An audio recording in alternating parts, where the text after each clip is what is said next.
In this video, you will learn how to install a hard drive and a DVD burner into your DVR Ultimate series. First, make sure that your DVR is turned off and unplugged from the power source. Next, remove the two screws on the rear of the DVR holding the cover in place, then remove the cover. Unscrew and remove the mounting bracket.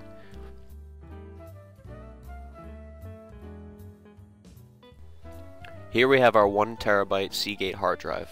Our DVRs are compatible with all Seagate Barracuda 7200 RPM hard drives. Line up the holes on the lower bracket with the holes on the bottom of the hard drive.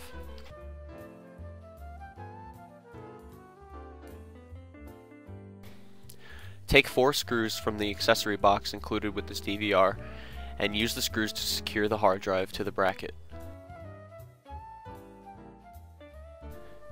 To install a disc burner, simply attach the included brackets onto either side of the burner.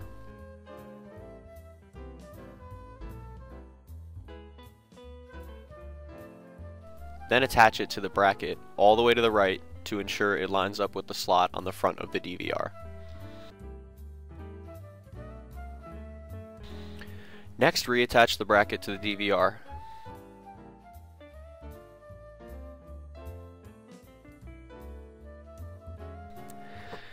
Plug the power cables into the hard drive and the burner.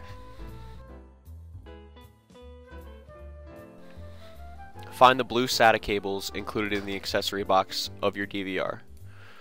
Plug one end into the motherboard, the other end into the hard drive. Do the same for the burner. Replace the cover to the DVR and the screws on the rear face.